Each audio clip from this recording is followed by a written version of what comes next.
Hey, fellow mathers, before we get into this episode, we want to share with you how you can get access to free content, professional learning that will keep your students engaged and doing the math that matters. Get ready to go to this link, mathisfigureoutable.com/challenge. That's right. Registration is open for the free Math is Figureoutable Challenge that's starting May 15th and runs to the 17th at 7 p.m. Central. We're going to have 3 nights jam-packed with learning and routines that you can take straight to your classroom. In these challenges, we have a great time. We do some math, talk about classroom experiences, give away super cool bonuses and prizes. You won't just walk away with routines that are naturally engaging and encourage your students to think mathematically. You'll also have a chance to win over $6,000 worth in prizes, including a few virtual PD sessions for your school. I'll be joined by my wonderful co-host Kim and special guest Jenna Labe. You can register at mathisfigureoutable.com/challenge for a fantastic learning experience. That's mathisfigureoutable.com/challenge. Now on to the show. Hey, fellow mathematicians. Welcome to our podcast where math is figureoutable. I'm Pam. And I'm Kim. And this is a Math Strat Chat episode where we chat about our math strategies. Every Wednesday evening, I throw out a math problem on social media, and people from around the world chat about the strategies they use and comment on each other's thinking. Okay, so this week, our math problem was 3/12 times 8/5. Solve the problem, and yes? like my brain empties. Like half the time we're doing this. Pause the podcast. Solve the problem. Are you trying to do it from memory? Is that what's going on here? I know. I just am looking out my window. All right, and then post your strategy. But hey, before you listen to us, solve it and then come back. All right, Kim, here we go. 3/12 times 8/5. All right, I'm gonna go. You want to go first? No, go ahead.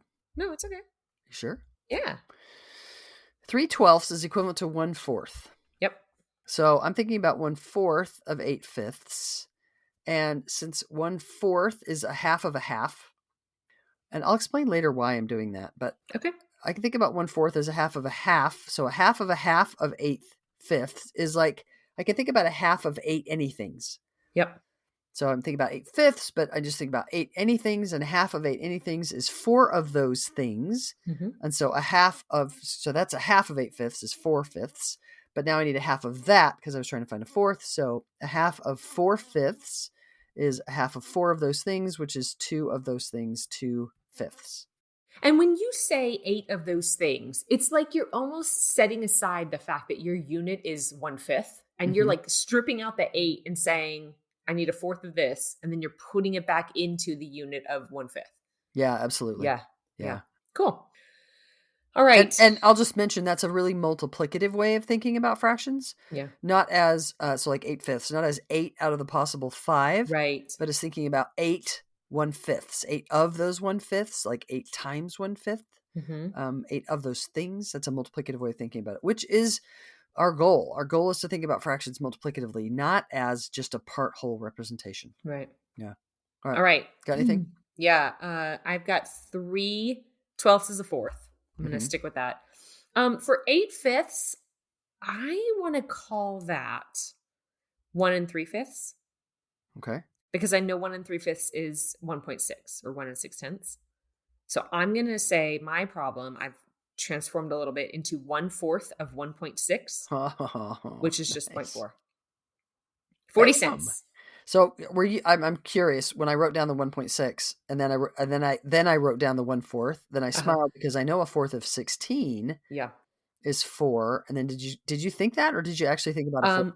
I thought like 1.6, like $1.60. So 1/4 of $1.60 is 40 cents. 40 cents. Yeah. Right.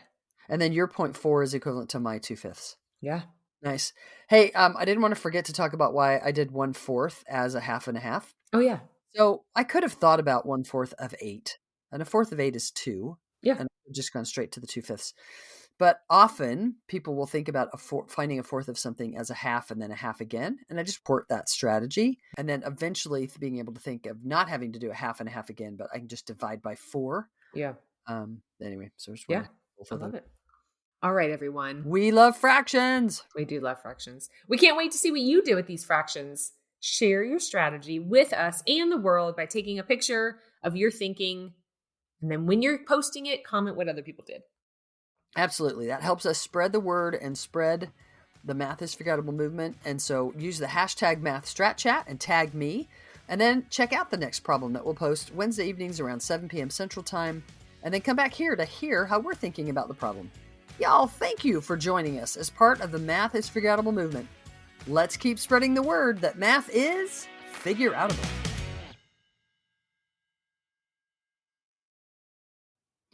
Thank you for listening and making math more figure-outable. To learn even more, make sure you register for our free challenge at mathisfigureoutable.com/challenge. You are not going to want to miss the evenings of May 15th through 17th, starting at 7 p.m. Central. Math teaching, go register now. That's mathisfigureoutable.com/challenge. Join us to make math more and more figure-outable. And if you can't join live, register and we'll send you access to the recordings. We'll see you there.